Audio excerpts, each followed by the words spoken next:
Sean bienvenidas, bienvenidos a otro nuevo video. El día de hoy están en un tema muy padre de ecuaciones diferenciales, incluso hasta finales de la materia de cálculo vectorial o de cálculo integral se ve un poquito de esto. Pero aquí en ecuaciones diferenciales, que es la materia principalmente, se ve un poquito más a detalle. Bien, comencemos. La serie de Fourier es la descomposición de una señal periódica. En términos de señales periódicas básicas, es decir, en términos de algo general, se usan las funciones trigonométricas, lo que es seno y coseno, cuyas frecuencias son múltiplos de señal original. En otras palabras, una función senoidal o cosenoidal representa una señal a través del tiempo, cuyo valor es movido mediante sus elementos que a continuación voy a explicar.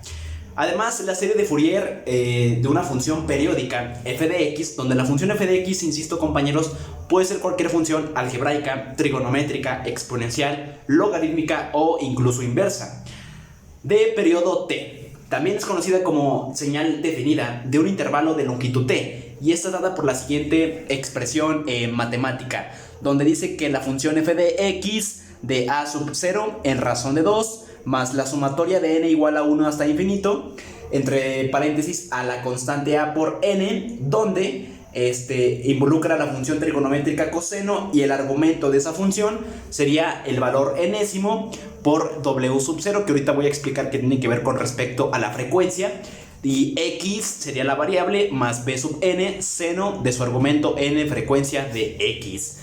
En términos generales, eso sería la definición conceptual de las funciones de Fourier, o también dichas series de Fourier. Matemáticamente, insisto, lo que representa el seno y coseno son funciones senoidales a través del tiempo que se propagan mediante ondas, que esas ondas se le conoce como señales, y hay tipos de señales periódicas, discontinuas, continuas, mediante intervalos, no intervalos. Entonces vamos para allá para dejarlo un poquito más claro. Igual, algo súper importantísimo de seguir con la explicación de la función serie de Fourier, es muy importante recalcar lo que se explicó en la ecuación anterior, donde cada una de estas funciones o valores representa algo en función a las series de Fourier. Fíjense, aquí W sub 0 indica la frecuencia fundamental de la señal periódica, es decir, aquella que se va propagando en espacio y tiempo. Y insisto, la frecuencia o esta señal puede ser generada por funciones básicas, que ya las conocemos, muy usadas en trigonometría, y como consecuencia el uso de estas funciones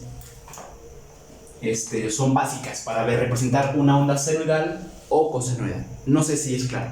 Como consecuencia, al tener W sub 0, que es la frecuencia fundamental, es representada matemáticamente como 2 por pi en razón de t.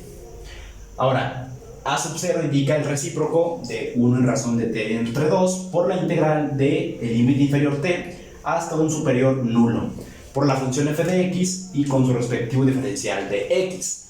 Para a sub n va a ser igual al recíproco de t en razón de 2 por la integral de un límite inferior t elevado a la potencia nula. Aquí se ve que es t, pero es t que pertenece aquí arriba. Y va a tener como argumento, durante todo el proceso, a la función f de x por el coseno de su ángulo, o argumento también dicho, que sería n por la frecuencia fundamental de la variable independiente x.